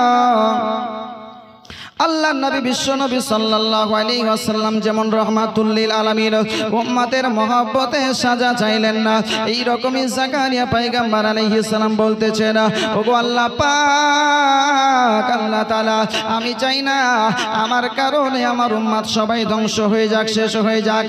এই জাকারিয়া আলাইহিস সালাম এইভাবে আপনার শহীদ হয়ে যাচ্ছেন। ওই জাকারিয়া পয়গম্বর আলাইহিস সালামের শহীদ হওয়ার পূর্বে হযরতে আপনার মা মারিয়াম আলাইহিস সালামের পিতা ইমরান রাদিয়াল্লাহু তাআলা তিনি আপনার বাইতুল মুকাদ্দাসে মনে করেন ইমামতি করতেন। যখন শেষ বয়স হয়ে গেছে, কোনো সন্তান আসে নাই, ইমরান রাদিয়াল্লাহু তাআলা আল্লাহ পাক রব্বুল আলামিনের কাছে দোয়া করেছিলেন, ওগো মাবুদ মাওলা আমার কোনো সন্তান নাই, আমার কোনো আওলাদ নাই, আজকে যদি আমি শেষ ইন্তেকাল করে যাই, দুনিয়া হতে বিদায় নিয়ে নেই, আমার ধর্ম আমার আজকে বংশটা শেষ হয়ে যাবে, আজকে আমার উত্তরসূরি কে হবে, আজকে আমার ওয়ারিশ কে হবে, আমার কেউ থাকবে না। আল্লাহ নবী হযরতে আপনার মনে করেন এই রকম ভাবে হযরতে ইমরান রাদিয়াল্লাহু তাআলা তিনি যেন আল্লাহ পাক রব্বুল আলামিনের কাছে দোয়া করতেছেন। এক দুই করতে করতে প্রতিদিন আপনার কন্দন করে যান। ওইদিকে হান্না রাদিয়াল্লাহু তাআলা তিনিও যেন আল্লাহর কাছে দোয়া করতেছেন, আল্লাহ গো আর যদি তুমি আমাকে একটা নেক সন্তান দিতে গো মাবুদ, তাহলে আমি নেক সন্তানটা তোমার কাজের জন্য নিযুক্ত করে দিতাম, অর্থাৎ বাইতুল মুকাদ্দাসের গোলাম হিসাবে খাদিম হিসাবে নিযুক্ত করে দিতাম। আল্লাহ পাক রব্বুল আলামিন সুবহানাহু ওয়া তাআলা তাদের দোয়াকে আপনার কবুল করে নিলেন। আল্লাহ পাক রব্বুল আলামিন সুবহানাহু ওয়া তাআলা তাদেরকে সুসংবাদ দিচ্ছেন, শোনো রে অবশ্যই তোমাদেরকে আমি একটা নেক সন্তান দান করব। আল্লাহ পাক রব্বুল আলামিন সুবহানাহু ওয়া তাআলা তিনি আপনার নেক সন্তান দিলেন। মা মারিয়াম আলাইহিস সালাম ওই হান্না রাদিয়াল্লাহু তাআলা আনহার গর্ভে যখন আসলেন, হান্না রাদিয়াল্লাহু তাআলা আনহার বয়স আপনার প্রায় 90 বছর প্লাস হয়ে গেছে, বৃদ্ধা হয়ে গেছে। এই বৃদ্ধা অবস্থায় তিনার গর্ভে আপনার সন্তান এসেছে, এটা আপনার ধারণার বাইরে, ব্রেন আপনার কাজ করবে না। আল্লাহ পাক রব্বুল আলামিন সুবহানাহু ওয়া তাআলা আজকে বৃদ্ধার মাধ্যম দিয়ে সন্তান দুনিয়ার বুকে পাঠাতে পারেন, বিনা পিতাতেও সন্তান দুনিয়ার বুকে পাঠাতে পারেন, বিনা পিতা মাতা ছাড়াও আপনার মনে করেন দুনিয়ার বুকে আল্লাহ সন্তানকে পাঠাতে পারে। আল্লাহ পাক রব্বুল আলামিন সুবহানাহু ওয়া তাআলা তিনি আপনার বলেছেন ওয়ারাদু বিহি কায়দা। আল্লাহ পাক রব্বুল আলামিন যখন ইচ্ছা করেন কোন ফায়াকুন, তখন যেটা বলেন কোন হও তো হয়ে যায়। আল্লাহর কাছে মহল বলতে কোনো জিনিস নাই, জোরে বলি না সুবহানাল্লাহ। আল্লাহ পাক রব্বুল আলামিন সুবহানাহু ওয়া তাআলা ওই তিনাদের দোয়াকে কবুল করে নিলেন। ওই বৃদ্ধা অবস্থাতে গর্ভে আপনার সন্তান আসলো। মা জননী হান্না রাদিয়াল্লাহু তাআলা তিনি যেন মনে মনে ভাবতেছেন, আল্লাহ গো আমার এটা পুত্র সন্তান হবে, আর এই পুত্র সন্তানটাকে বাইতুল মুকাদ্দাসের খাদেম হিসাবে রেখে দেব। বাইতুল মুকাদ্দাসের ঝাড়ু আপনার দেবে, ঝাঁটা দেবে, বাইতুল মুকাদ্দাসের খিদমত করবে, দেখভাল করবে। আমি নজর মানতেছি, মান্নত করতেছি, আল্লাহ আমার দোয়াটাকে কবুল করে নাও, কবুল করে নাও। একদিন পার হলো, 2 দিন পার হলো, কয়েকদিন আপনার গেল, কয়েক কয়েক মাস অতিবাহিত হলো। ঠিক সময় মতো যখন হযরতে মা মারিয়াম আলাইহিস সালাম দুনিয়ার বুকে পদার্পণ করলেন, দুনিয়ার বুকে যখন ভূমিষ্ঠ হলেন, হযরতে মা মারিয়াম আলাইহিস সালাম তিনি আপনার যখন দুনিয়ার বুকে আসলেন, হযরতে হান্না রাদিয়াল্লাহু তাআলা তিনি আপনার দেখছেন আমার উদর থেকে যে সন্তানটা দুনিয়ার বুকে ভূমিষ্ঠ হলো এটা পুত্র সন্তান নয়, এটা হলো কন্যা সন্তান। হযরতে হান্না রাদিয়াল্লাহু তাআলা তিনি আপনার আল্লাহর কাছে দোয়া করেছিলেন, আল্লাহর কাছে দোয়া ছিলেন, মাবুদ গো আজকে আমার গর্ভ থেকে যদি সন্তান পুত্র সন্তান ভূমিষ্ঠ হয় আমি তাকে মসজিদে আকসা বাইতুল মুকাদ্দাসের জন্য খাদিমি হিসাবে নিযুক্ত করে দেব। কিন্তু এটা তো মেয়ে সন্তান হয়েছে, এটাকে আমি কেমন করে আজকে বাইতুল মুকাদ্দাসের জন্য নিযুক্ত করব? মনটা বড় খারাপ হয়েছে। আজকে কন্যা সন্তান হয়েছে বলে মনটা বড় খারাপ। এ মুসলমান বাপজি আমার ভাইরা মনে রাখবি, বর্তমান সময় অনেক আজকে আমাদের ভাইদের মধ্যে দেখা যায় অনেক মানুষের ঘরে যখন আপনার কন্যা সন্তান হয় তখন তাদের মনটা খারাপ হয়। আল্লাহ নবী বিশ্ব নবী সাল্লাল্লাহু আলাইহি ওয়াসাল্লাম তিনি জানিয়েছেন, শোনো রে শোনো, ওরে আমার উম্মত উম্মতানি শুনে রাখো, যেই ঘরে তিনটা কন্যা সন্তান জন্ম নিল আমি নবী তার জন্য আমার শাফাত জান্নাত গ্যারান্টি করে দিলাম। জোরে বলেন না সুবহানাল্লাহ।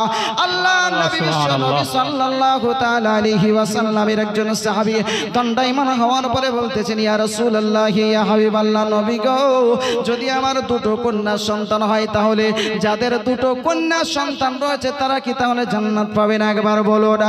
আল্লাহ নবী সাল্লাল্লাহু আলাইহি ওয়াসাল্লাম তিনি বলেছিলেন, হ্যাঁ হ্যাঁ হ্যাঁ অবশ্যই যাদের দুটো কন্যা সন্তান রয়েছে তারাও জান্নাতের অধিকারী। আল্লাহ নবী সাল্লাল্লাহু আলাইহি ওয়াসাল্লাম তিনি আপনার বলতেছেন, তিনাকে আবার প্রশ্ন করা হচ্ছে, ইয়া রাসূলুল্লাহ নবীজি তাহলে যাদের একটা কন্যা সন্তান হয়েছে তারা কি জান্নাতের হকদার নয়? তারা কি জান্নাতের অধিকার রাখে না? একবার বলুন। আল্লাহ নবী সাল্লাল্লাহু আলাইহি ওয়াসাল্লাম তিনি বলেছিলেন, হ্যাঁ হ্যাঁ যারা একটা কন্যা সন্তান জন্ম দিয়েছে, যাদের ঘরে একটা কন্যা সন্তান জন্ম নিয়েছে তারাও জান্নাতের হকদার, জান্নাতের অধিকারী। জোরে বলেন না সুবহানাল্লাহ। সুবহানাল্লাহ সুবহানাল্লাহ। কন্যা সন্তান হওয়া এটা হচ্ছে আল্লাহর পক্ষ থেকে রহমত আসা। কিতাবের মধ্যে আপনার এসেছে যখন কোন পুত্র সন্তান জন্ম নেয় তখন একটা রহমত সঙ্গে নিয়ে আসে। কটা? একটা। পুত্র সন্তান হলে একটা রহমত সঙ্গে নিয়ে আসে, আর কন্যা সন্তান হলে 9টা রহমত সঙ্গে নিয়ে আসে। জোরে বলেন না সুবহানাল্লাহ। আবার কোন কিতাবে এসেছে 10টা রহমত সঙ্গে নিয়ে আসে।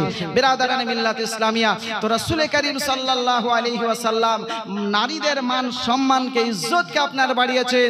যখন রাসূল করিম সাল্লাল্লাহু আলাইহি ওয়াসাল্লাম দুনিয়ার বুকে পদার্পণ করেছিলেন সেই সময় নারীদের মান সম্মান ইজ্জত বলতে কিছু ছিল না। যদি কোনো নারীর স্বামী যদি ইন্তেকাল করত আর স্ত্রী যদি বেঁচে থাকতো ওই স্ত্রীকে জীবদ্দশায় চিতায় তাকে বেঁধে দিয়ে জ্বালিয়ে দেওয়া হতো।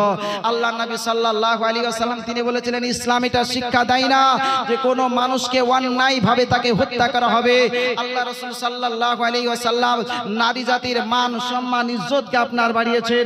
বিরাদারানে মিল্লাত ইসলামিয়া আল্লাহ নবী বিশ্ব নবী মহানবী সাল্লাল্লাহু তাআলা আলাইহি ওয়াসাল্লাম তিনি আপনার নারীদের মান সম্মানকে ইজ্জতকে ওই সময় বাড়িয়েছেন যখন আপনার মনে করেন নারী সন্তান কন্যা সন্তান জন্ম নিলে আজকে তাকে খারাপ দৃষ্টিতে দেখা হতো, তাকে লানতের দৃষ্টিতে দেখা হতো। আজকে সেই মাকে সেই পিতাকে লাঞ্ছিত অপমানিত হতে হতো। আল্লাহ নবী বিশ্ব নবী মহানবী সাল্লাল্লাহু আলাইহি সাল্লাম ওই সমাজে নারীদের মান সম্মানের ইজ্জতের আপনার ডিগ্রি দিয়েছেন। জোরে বলেন সুবহানাল্লাহ। আল্লাহ নবী বিশ্ব নবী মহানবী সাল্লাল্লাহু আলাইহি ওয়াসাল্লাম তিনি আপনার এরকম নারীদের মান সম্মান দিয়েছেন। তো এইদিকে মা মারিয়াম আলাইহিস সালাম তিনি আপনার ভূমিষ্ঠ হয়েছেন, তিনার মা হান্না তিনি আপনার মনটা খারাপ করছেন। কেন? মেয়ে সন্তান হয়েছেন শুধু সেই জন্য নয়, আসলে হচ্ছে তিনি মান্যত মেনেছিলেন, আল্লাহ যদি আমার সন্তান হয় পুত্র সন্তান তাহলে ওই সন্তানটাকে বাইতুল মুকাদ্দাস এই যে তোমার পবিত্র ঘর এই পবিত্র ঘরের দেখভাল করার জন্য আমি তাকে ওয়াকফ করে দেব, দান করে দেব, হেফাজতে রেখে দেব। কিন্তু এটা তো মেয়ে সন্তান, কেমন করে পবিত্র ঘর খানায় কাবার দেখভাল করবে, হেফাজত কেমন করে করবে, ওই খানায় কাবাকে পরিষ্কার পরিচ্ছন্নতা কেমন করে রাখবে, এটা একজন মেয়ে মানুষ, ওখানে তো মেয়ে মানুষ যাবে না, শুধু ছেলে মানুষ যাতায়াত করবে, নামাজ আদায় করবে। ওই ছেলেদের মধ্যে কেমন করে এই মেয়ে মানুষ কাজ করবে? মনটা বড় খারাপ। আমার আল্লাহ পাক রব্বুল আলামিন সুবহানাহু তাআলা তিনি আপনার বলতেছেন, ওগো মারিয়া, ওগো হান্না, এ আল ইমরান, শোনো, আজকে তোমার মনটা খারাপ করিও না, মনটা মলিন করিও না। তুমি যে পুত্র সন্তান চাইছিলে তার চাইতে বেশি অপেক্ষা কন্যা সন্তান, নেক সন্তান তোমাকে দান করেছে। জোরে বলেন সুবহানাল্লাহ। বিরাদারানে মিল্লাত ইসলামিয়া, যে পুত্র সন্তান তুমি চাইছিলে তার চাইতে বড় পরেজগার, তার চাইতে বড় মুত্তাকিন, তার চাইতে বড় সালিহিন আজকে এই মেয়ে সন্তান তোমাকে দিয়েছি। যখন বড় হবে তখনই তুমি অনুভব করবে যে আজকে তোমার সন্তানটা কেমন সন্তান। জোরে বলুন সুবহানাল্লাহ। হযরতে হান্না রাদিয়াল্লাহু তাআলা আনহা মনির আপনার মনে করেন মলিনতা দূর করে হাসি মুখে সদরে আপনার গ্রহণ করলেন। একদিন দুই দিন করতে করতে হযরতে মারিয়াম আলাইহাস সালাম আপনার যখন বড় হচ্ছেন, কিতাবের মধ্যে আপনার এসেছে যে মা মারিয়াম আলাইহাস সালাম তিনি কেমন ভাবে বড় হতেন, তিনার বড় হওয়ার দিকটা কেমন ছিল। অন্যান্য ছেলেরা যেমন বড় হতো, মেয়েরা যেমন বড় হতো, অন্যান্য সন্তান যেমন বড় হতো এক সপ্তাহে, মা মারিয়াম আলাইহাস সালাম তিনি একদিনেই ওই রকম পরিবর্তন হয়ে যেতেন। জোরে বলেন সুবহানাল্লাহ। এক মাসে মা মারিয়াম মানে অন্য সন্তান যেমন পরিবর্তন হতো, এক সপ্তাহে মা মারিয়াম ওই রকম পরিবর্তন হয়ে যেতেন। তিনার পরিবর্তন হওয়ার দিকটাই ছিল কিতাবের মধ্যে এসেছে আপনার একদম আলাদা আলাদা আলাদা। মা মারিয়াম আলাইহিস সালামকে দেখে আজকে তার আশ্চর্য হয়ে গেছিল, সত্যি এই রকম সন্তান দুনিয়ার বুকে এসেছে, এই রকম সন্তানকে আমি জন্ম দিয়েছি, আমি জন্ম দিয়ে গর্বিত, এই রকম সন্তান দুনিয়ার বুকে এসেছে। মা মারিয়াম আলাইহিস সালামের বাল্যকাল থেকে তিনার চরিত্র আচরণ এই রকমই যেন আপনার একদমই আলাদা। ছোট্ট কাল থেকে মায়ের দুগ্ধ পান করলেন, যখন দুগ্ধ পান করার সময় শেষ হলো মায়ের কাছে অবস্থান করছেন শিশু মা মারিয়াম আলাইহিস সালাম। যখন মায়ের কাছে অবস্থান করছেন, আল্লাহর পক্ষ থেকে সাইয়্যিদুল মালায়েকা জিবরাইল আলাইহিস সালাম আসার পরে বলতেছে, গো মারিয়াম, আজকে তোমাকে আল্লাহ পাক রব্বুল আলামিন সুবহানাহু তাআলা দুনিয়ার বুকে পাঠিয়েছেন দুনিয়াদারি করার জন্য নয়, আল্লাহর ইবাদত বান্দেগী করার জন্য। জোরে বলেন সুবহানাল্লাহ। মা মারিয়াম আলাইহিস সালাম বাল্য অবস্থাতে, শিশু অবস্থাতে তিনার কাছে সাইয়্যিদুল মালায়েকা জিবরাইল আলাইহিস সালাম আসলেন। আসার পরে বলেছিলেন, ওগো মারিয়াম, তোমাকে দুনিয়াদারি করার জন্য আজকে আল্লাহ দুনিয়ায় পাঠান নাই। জিবরাইল আলাইহিস সালাম আসার মানে এটা নয় যে যার কাছে আসবেন সেই নবী হবেন। মা মারিয়ামের আগে অন্য একজন মহিলার কাছে আপনার জিবরাইল আলাইহিস সালাম এসেছিলেন। মা মারিয়াম আলাইহিস সালাম তিনি আপনার কি করলেন, যখন তিনার কাছে এরকম খবর আসলো, মা মারিয়াম আলাইহিস সালাম তিনি আপনার আল্লাহর ইবাদতের দিকে ধাবিত হয়ে গেলেন। লম্বা সময় নিয়ে ইবাদত করতে আরম্ভ করলেন, লম্বা লম্বা কিরাত করতে আরম্ভ করলেন, লম্বা রুকু করতে আরম্ভ করলেন, লম্বা সাজদা করতে আপনার আরম্ভ করলেন। দীর্ঘ সময় ধরে আল্লাহর ইবাদত বান্দেগী করতে আরম্ভ করলেন। আমার আল্লাহ পাক রব্বুল আলামিন সুবহানাহু ওয়া তাআলা পবিত্র কালামুল্লাহ জানিয়েছেন, ওয়া মা খালাকতুল জিন্না ওয়াল ইনসা ইল্লা লিয়াবুদুন। আরে মানব জাতি, জিন জাতি, আমি তোমাদেরকে সৃষ্টি করি নাই, কিন্তু আমি সৃষ্টি করেছি আমার ইবাদতের জন্য। জোরে বলে সুবহানাল্লাহ। হযরতে মা মারিয়াম আলাইহিস সালাম তিনি আপনার ইবাদত বান্দেগী করতে আরম্ভ করলেন। যখন ইবাদত বান্দেগী করে যান, লম্বা সময় ধরে ইবাদত বান্দেগী করতে আরম্ভ করলেন। যখন বেশ কয়েক বছর আপনার মায়ের কাছে থাকলেন, মায়ের কাছে থাকার পরে যখন সে উপযুক্ত মনে করলেন, মা হান্না এবার বলতেছেন, আমি যে মান্নত করেছিলাম এই বাইতুল মুকাদ্দাসকে পবিত্র করার জন্য, আপনার কি বলে বাইতুল মুকাদ্দাসকে পরিষ্কার পরিচ্ছন্নতা রাখার জন্য, খাদিম হিসাবে আমার সন্তান খুলে রাখবো, আমার মেয়ে হয়েছে, ওই বাইতুল মুকাদ্দাসের খাদিমা হিসাবে আমার মেয়েটাকে নিযুক্ত করতে চাই। জোরে বলে সুবহানাল্লাহ। মা মারিয়াম আলাইহিস সালামকে সঙ্গে নিয়ে যখন আপনার চলতে আরম্ভ করলেন, আপনার টুক টুক টুক টুক করে আপনার বাইতুল মুকাদ্দাসের দিকে চলতে আরম্ভ করলেন। ওই সময় বাইতুল মুকাদ্দাসের ইমাম ছিলেন হযরতে জাকারিয়া পয়গম্বর আলাইহিস সালাম। আপনারা যখন হযরতে মা মারিয়াম আলাইহিস সালামকে নিয়ে যাওয়ার পরে উপনীত হলেন, ওই জায়গাতে যাওয়ার পরে যখন হাজির হয়েছেন বলতেছেন, শোনো গো ওই ফিলিস্তিনের মানুষেরা শোনো শোনো, আজকে আমি মান্যত মেনেছিলাম, নজর করেছিলাম, আমার যদি সন্তান হয়, আমার সন্তানটাকে পবিত্র ঘর, আল্লাহর পবিত্র ঘর বাইতুল মুকাদ্দাসের খিদমতের জন্য নিযুক্ত করে দেব। আল্লাহ পাক আল্লাহ তাআলা আমাকে আজকে মেয়ে সন্তান দান করেছে, আমার মেয়েটাকে তোমাদের জন্য দান করে দিলাম, করে দিলাম। এই পবিত্র ঘর খানায় আপনার মনে করেন বাইতুল মুকাদ্দাস, এই খানায় মুকাদ্দাস বাইতুল মুকাদ্দাসকে আজকে পরিষ্কার পরিচ্ছন্নতা রাখবে, বাইতুল মুকাদ্দাসের খিদমত করবে। আজকে তোমরা গ্রহণ করবে কি করবে না একবার বলো। যেমনই আপনার বলা সমস্ত গণ্যমান্য যত আপনার ব্যক্তি ছিল সবাই বলতেছে শোনো শোনো, এই মারিয়াম যার পিতা ইমরান আমাদের মসজিদে দীর্ঘদিন ইমামতি করেছেন, তার কন্যা সন্তান যখন তুমি নিয়ে এসেছো, অবশ্যই তার সন্তানটাকে আমরা সাদরে গ্রহণ করেছি। জোরে বলি না সুবহানাল্লাহ। সবাই বলতেছে আমি দেখভাল করব, যেহেতু মা মারিয়াম আলাইহিস সালাম এখন আপনার শিশু রয়েছে, ও বলতেছে আমি দেখভাল করব, আমার কাছে রাখা হোক। সে বলছে আমার কাছে রাখা হোক। এই রকম ভাবে সবাই আজকে তার চেহারা দেখে, এত সুন্দর নুরানি চেহারা আমার আল্লাহ পাক রব্বুল আলামিন তাকে তৈরি করেছিলেন। হাদিস শরীফের মধ্যে আপনার এসেছে সবচাইতে সুন্দরী রূপসী যে পৃথিবীর বুকে চারজন মহিলা, এই চারজন মহিলার মধ্যে একজন হচ্ছেন মা মারিয়াম আলাইহিস সালাম। এত সুন্দর শরীরের চেহারা ছিল, গঠন ছিল বাবজি আমার ভাইরা। যখন শরীরের ভিতরে রগের ভিতর দিয়ে যে রক্তটা প্রবাহিত হতো চলতো, এই রক্ত পর্যন্ত চামড়ার উপর দিয়ে দেখতে পাওয়া যেত। জোরে বলে সুবহানাল্লাহ। মা মারিয়াম আলাইহিস সালাম এত সুন্দর মেয়েকে দেখে সবাই বলছে আমি তাকে মেয়ে হিসাবে দেখব, আমার কাছে রেখে দাও।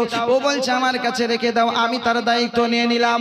সবাই যখন দায়িত্ব নিতে চাইছেন, হযরতে যাকারিয়া আলাইহিস সালাম বলতেছেন, বলে সবার চাইতে আমি হক রাখি বেশি, আমাকে দিয়ে দাও, আমি এই মারিয়ামের দেখভাল করব। জোরে বলে সুবহানাল্লাহ।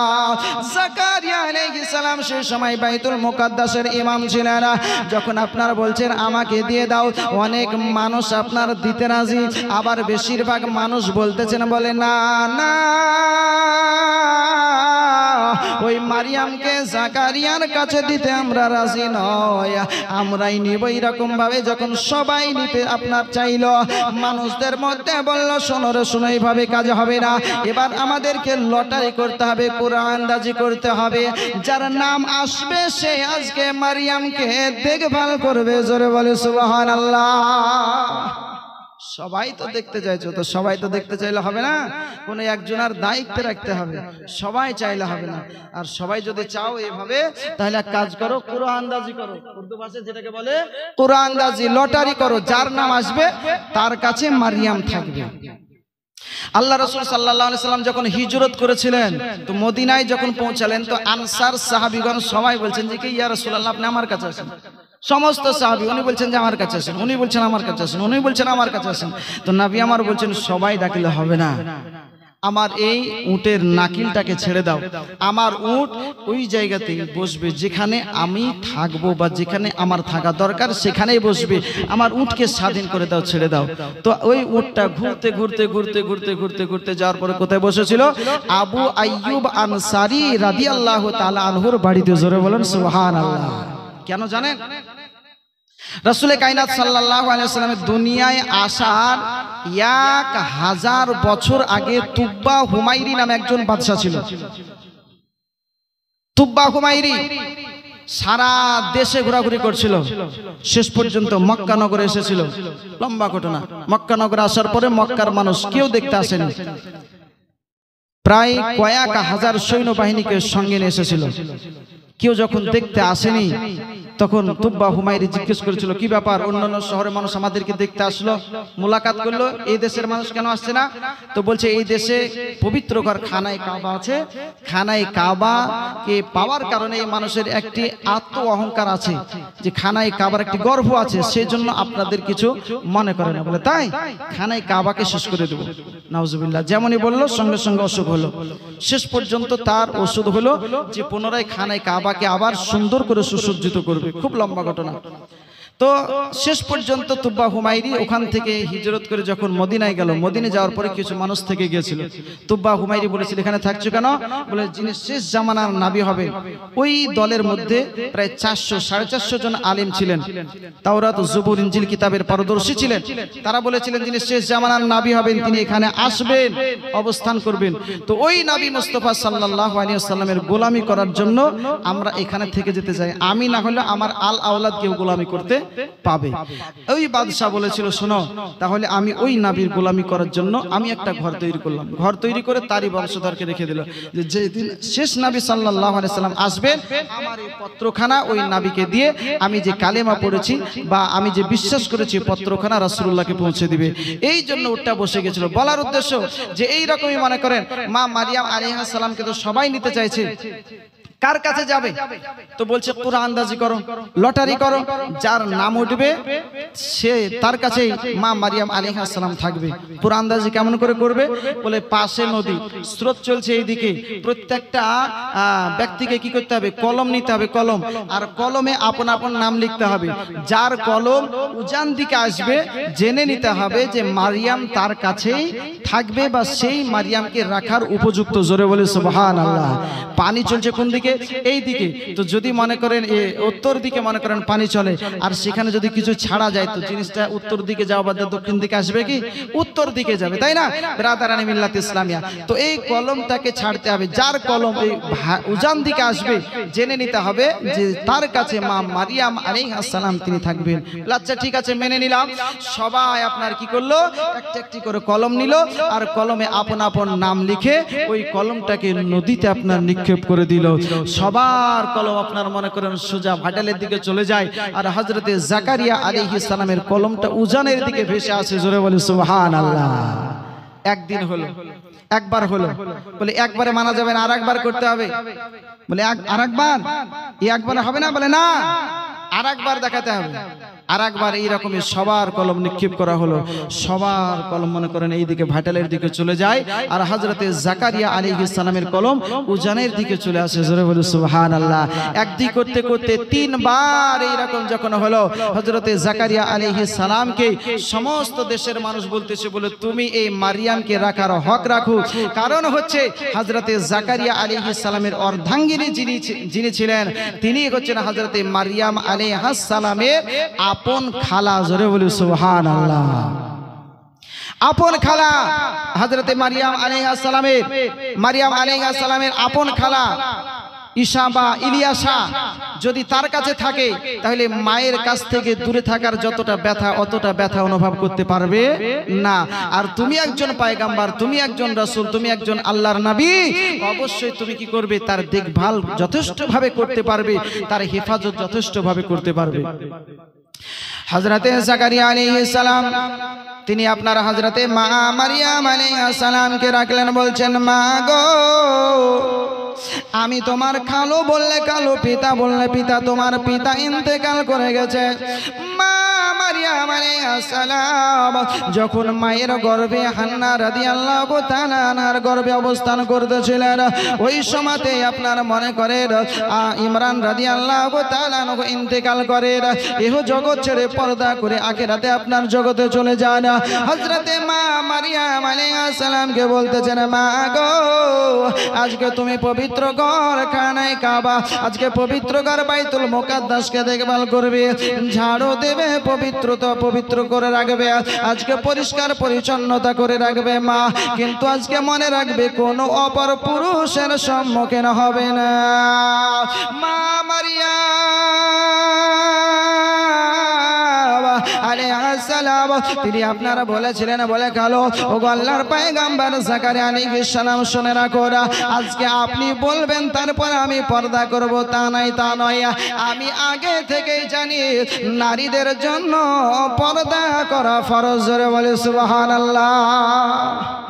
মা মারিয়াম আজ থেকে নিয়ে হাজার হাজার বছর পূর্বে তিনি জানতেন যে হ্যাঁ নারীদেরকে পর্দা পুশিদার সহিত থাকতে হবে, পর্দা করতে হবে। কিন্তু বর্তমান সময়ের মায়েদের মনে করেন পর্দা করার কথা মনে থাকে না, পর্দা করতে হবে এটা আপনার ভাবে না। বাবজি আমার ভাইরা আপনাদেরকে বলবো মায়েরা কারো হচ্ছে মেয়ে, কারো হচ্ছে স্ত্রী, কারো মা। আপনাদের নৈতিক দায়িত্ব যে আজকে মেয়েদেরকে গোপনে রাখবেন, পর্দা পুশিদার সহিত রাখবেন। একজন মেয়ে 3 জন পুরুষকে সঙ্গে নিয়ে জাহান্নামে যাবে। আমার রাসূল সাল্লাল্লাহু আলাইহি সাল্লাম বলেছেন, শোনো, একজন মেয়ে 3 জন পুরুষকে সঙ্গে নিয়ে জাহান্নামে যাবে, একাই যাবে না। কেন জানেন? আল্লাহ নবী বিশ্বনবী আমার বলেছেন, হাসরের ময়দানে যখন ওই মেয়েটা বেপর্দা চলেছিল, দুনিয়ার বুকে বেপর্দা জিন্দেগি অতিবাহিত করেছিল, দুনিয়ার বুকে ওই মেয়েটাকে হাসরের ময়দানে আল্লাহ পাক রব্বুল আলামিন যখন জিজ্ঞেস করবেন, এ আমার বান্দি, তুমি দুনিয়ার বুকে বেপর্দা চলেছিলে, নামাজ পড়োনি, রোজা রাখোনি, আজকে পর্দা পুশিদার সহিত জীবন যাপন করনি, এটা কি তুমি জানতে না? ওই মেয়েটি বলবে, ওগো পরওয়ারদিগারে আলাম, আমি জানতাম না, কিন্তু আমার পিতা একদিন আমাকে এই বিষয়ে কোনো কথা বলেনি, আমার স্বামী কোনোদিন আমাকে কোনো কথা বলেনি, আমার ভাই, বড় ভাই বাপের সমতুল্য আমাকে কোনোদিন বলেনি জীবন তোমাকে পর্দা পুশিদার সহিত থাকতে হবে। সেই দিন পিতা আপনি ফেঁসে যাবেন, স্বামী আপনি ফাঁসবেন, আপনি বড় ভাই আপনি ফাঁসবেন। আপনার কর্তব্য যে একজন নারীকে আপনি পর্দা পুশিদার সহিত রাখুন। জীবনী শুনবেন, জালসা শুনবেন, ওয়াজ নসিহত শুনবেন, শোনার পরে যদি আমল না করেন তো শোনাটা বেকার। পর্দা করা ইসলামে ফরজ। মেয়েদের, স্বাধীন মেয়েদের শুধুমাত্র মুখমণ্ডল, হাতের কবজি থেকে সম্মুখ আর পায়ের গিট থেকে নিচের অংশটা, বাকি সমস্ত অঙ্গকে ঢেকে রাখতে হবে। যে অঙ্গ বেরিয়ে থাকবে সে অঙ্গটাই জাহান্নামের আগুনে জ্বলবে। মা, তোমার কখনো হাত দেখা যাচ্ছে, কখনো পেট দেখা যাচ্ছে, কখনো পিঠ দেখা যাচ্ছে, মা তোমার কোন অঙ্গটাকে নিয়ে তুমি জান্নাতে যাবে একবার ভাবলে না? আল্লাহ পাক রব্বুল আলামিন সুবহানাহু ওয়া তাআলা তোমাকে পর্দা করে পুশিদা করে তোমাকে দুনিয়ার বুকে পাঠিয়েছেন। পর্দা করে মা তোমাকে দুনিয়ার বুকে জীবন যাপন করতে হবে। আল্লাহ নবী সাল্লাল্লাহু আলাইহি ওয়াসাল্লাম জানিয়ে দিয়েছেন যে পর্দা করা ফরজ। কোরআন বলছে, ইয়া আইয়ুহাল্লাযীনা আমানু কু আনফুসাকুম ওয়া আহলিকুম নারা। মা মারইয়াম আলাইহিস সালাম তিনি সে সময়তেই জানতেন যে পর্দা করা ফরজ, ফরজ, ফরজ, পর্দা পুশিদার সহিত থাকতে হবে। কিন্তু আজকালকার মায়েদের সে পর্দা উঠে গেছে। পর্দা তো পর্দা, এমন পোশাক দেখে আপনি বুঝতেই পারবেন না যেটা ছেলে চলছে না মেয়ে চলছে। হচ্ছে না এরকম? মোটরসাইকেলে চলছে তো বুঝাই যায় না যে এটা মেয়ে চলছে না ছেলে চলছে। যখন পেছন দিকে দেখা যায় তো মনে হচ্ছে যে মনে হয় ছেলেই চলছে, কিছুই বোঝা যায় না। আফসোস লাগে মুসলমান, আজকে আপনার আমার ঘরের মেয়ে, আপনার আমার ঘরের বোন, আপনার আমার ঘরে এইরকমই তারা, কিন্তু তাদেরকে আমি পর্দা পুশিদার সহিত রাখছি না। যদি কিয়ামতের দিন আল্লাহ হিসাব নেন তাহলে কি হিসাব দিতে আপনি পারবো? সম্ভব হবে না। বাবজি আমার ভাইরা, জাহান্নামকে দেখে ভয় করুন, জাহান্নামের আযাব দেখে ভয় করুন। আল্লাহ ওয়ালা হয়ে যান, নবী প্রেমিক হয়ে যান, আল্লাহর কথা মোতাবেক জীবন যাপন করেন, আপনার আখিরাতের জীবন সাকসেস হবে। আর যদি সে নবীর পথে চলতে না পারেন, যদি নবীর প্রেমিক হতে না পারেন, তাহলে আপনি আখিরাতের আযাবের জন্য অপেক্ষা করুন। যদি আপনি নবীর প্রেমিক হন, অবশ্যই জান্নাতের হুর গেলেমান আপনাকে স্বাগতম জানাবে, স্বাগতম জানিয়ে আপনাকে জান্নাতে নিয়ে যাবে। কবি বলেন, জান্নাতের হুরো পরি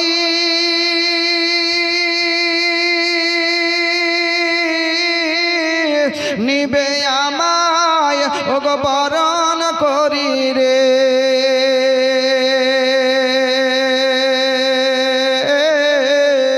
গলায় পরাবে ফুল,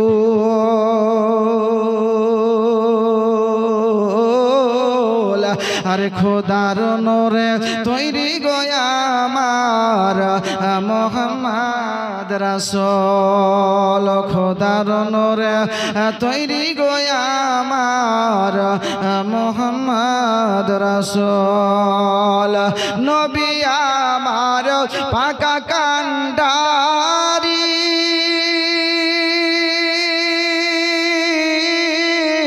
আরে শক্ত হালে ধরবে না তরি রে,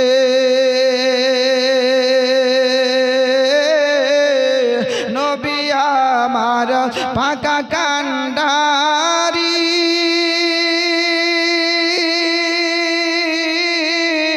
আরে শক্ত হালে ছাড়বে না তরি রে।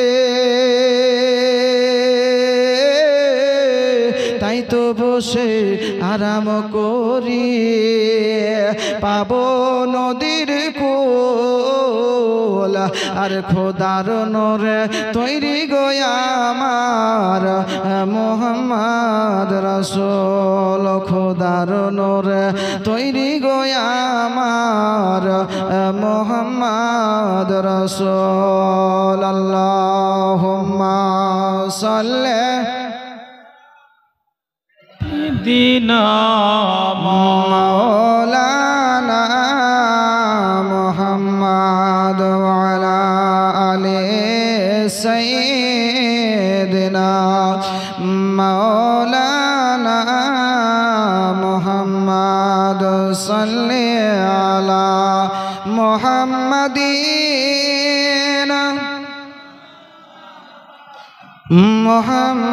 मोहम्मद हरदम ज़बान से निकालो पाक नामे मोहम्मद हरदम ज़बान से निकालो शफियाना বলতেছিলাম বাবজি আমার ভাইরা হযরতে মা মারিয়াম আলাইহিস সালাম বলতেছেন বলে ওগো খালু ওগো আল্লাহর পয়গম্বর জাকারিয়া আলাইহিস সালাম আমার এটা আগে থেকে জ্ঞান রয়েছে যে আমাদেরকে পর্দা করতে হবে হযরত জাকারিয়া আলাইহিস সালামকে বলতেছেন আমার জন্য একটু ছোট্ট করে ঘর তৈরি করে দেওয়া হোক হযরতে জাকারিয়া আলাইহিস সালাম তিনি নির্দেশ দিলেন ওই পবিত্র ঘর বাইতুল মুকাদ্দাসের পূর্ব দিকে পর্দা দিয়ে সুন্দর করে একটি আপনার আড়াল করে ছোট্ট একটি ঘর তৈরি করে দিলেন যেই ঘরের ভিতরে মা মারিয়াম আলাইহিস সালাম তিনি অবস্থান করতেন যখন মানুষ নামাজ পড়তে আসতো ঘরের ভিতরে থাকতেন যখন মানুষ নামাজ পড়ে চলে যেত আবার ঝাড়ু দিয়ে পরিষ্কার করে আবার সুন্দর করে আবার মসজিদকে রেখে আবার হুজরার ভিতরে প্রবেশ করে আল্লাহর ইবাদতের মধ্যে মশগুল থাকতেন জোরে বলেন সুবহানাল্লাহ কোরআন বলে চল্লাদিনা ইয়াবিতুনা লিরাব্বিহিম সুজদান ওয়া কিয়ামা যারা আমার প্রেমিক বান্দা বান্দি হবে তারা রাত্রিটাকে অতিবাহিত করবে কেমন করে বিছানায় শুয়ে শুয়ে নয় তারা রাত্রি অতিবাহিত করবে আমার ইবাদতের মাধ্যম দিয়ে জোরে বলে সুবহানাল্লাহ রাত্রি অতিবাহিত করবে আল্লাহর ইবাদতের মাধ্যম দিয়ে আল্লাহকে ডেকে আল্লাহর আরাধনা করে আল্লাহর সাধনা করে আল্লাহকে ডেকে যে আল্লাহ দুনিয়ায় এসেছি তোমাকে ডাকার জন্য দুনিয়াদারি করার জন্য নয় যাই হোক বাবজি আমার ভাইরা হযরতে মা মারিয়াম আলাইহিস সালাম এরপর থেকে কি হলো কেমন ভাবে মসজিদের খিদমত করলেন কেমন ভাবে জীবন যাপন করলেন এই মা মারিয়ামের গর্ভে কেমন করে হযরতে ঈসা পয়গম্বর